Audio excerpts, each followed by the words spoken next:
In the Western world, we decide things by voting, right? So it follows that if the majority believes something, it's true, right? We've decided democratically that it's true, right? No, of course not. Reality doesn't care about democracy, and the popularity of a belief can neither affect nor be considered a reliable measure of its veracity. Yes, it's possible that a lot of people believe something because they have good reasons to accept it as true, but we all know that a lot of people believe a lot of things that aren't, and for very bad reasons. We all know of examples from history when even most people believed something that most of us today would agree was false. The Earth is neither flat nor at the center of the universe, nor just a few thousand years old, yet these beliefs have all been held by so many that if the popularity of a belief mattered, then they would all be true. The fallacy of appealing to the popularity of a belief is called argumentum ad populum. Basically, X is true because a lot of people say so. We've all heard this plenty of times, I'm sure, as well as variations like, but there has to be something to it if that many people believe it, and all those people can't be wrong, can they? Yes, they can. And this becomes obvious if we just ask, how many have to believe something in order for it to be true? If one of them stops believing it, will it stop being true? If one belief is really popular, but is overtaken by another one that contradicts it, will reality change accordingly? If Christianity is true, simply because it's the world's most popular religion, then clearly Islam is false. But Islam is growing in popularity, and it looks like it will overtake Christianity in the not-so-distant future. Will it magically become true then? If not, then how does the current popularity of Christianity say anything about whether it's true or not? And does it matter who believes it? If you grew up in the American South, chances are you're a creationist because everyone else is. It's just that everyone isn't actually everyone, it's just most of the vocal people in that area. And they are just a minority of all Christians, who in turn are a minority of all humans. This gets even funnier when the creationists reject Catholics as true Christians because then Christianity is already dwarfed by Islam. If we reject other non-fundamentalists as well, then Hindus and the non-religious outnumber the so-called true Christians as well.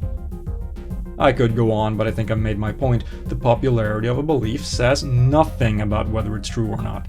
This is not to say that other people agreeing with you shouldn't ever strengthen your confidence in your belief, but it definitely matters why they agree. Part of the scientific method is that studies should be replicated by others so that findings can be confirmed or refuted. Pointing out that everyone who has actually tested a certain hypothesis has confirmed it, and that this makes it more likely to be correct, is not a fallacy. It doesn't appeal to the popularity of the belief, but rather to the reason why it's popular. It's popular because it has been confirmed. It's not the popularity that confirms it. And of course, you have to add to this that scientific conclusions are always tentative. Okay, enough of this, I know what you're all waiting for. According to Winston Wu, the paranormal is real because, quote, studies show that at least half the population of the world has had paranormal experiences, unquote. Naturally, he doesn't cite these studies, but let's take him at his word for the sake of argument. Since half of all people can't demonstrate that their experiences involved anything paranormal, I assume that what Wu means is that half the population have had experiences which they believe are paranormal. This doesn't mean that they actually are paranormal. In addition, miracles are real because, quote, 84% of adult Americans say they believe that God performs miracles, and 48% report that they have personally experienced or witnessed one, unquote.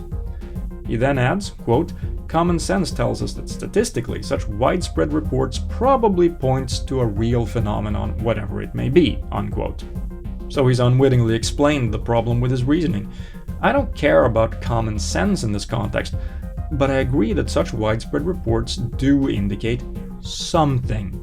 Perhaps indeed we are talking about miracles, but a far more plausible explanation, since it doesn't require magic, is that 84% have been indoctrinated into a belief system strongly associated with their culture, despite having no demonstrable basis in fact, and that 48% report having experienced or witnessed something positive that they could not explain and therefore fallaciously identify as a miracle. Also, God exists because, quote, most people end up concluding after a whole lifetime of experiences that there is something out there beyond the physical, some guiding consciousness, and that everything happens for a reason, unquote. Then most people believe something extremely vague for an equally vague reason.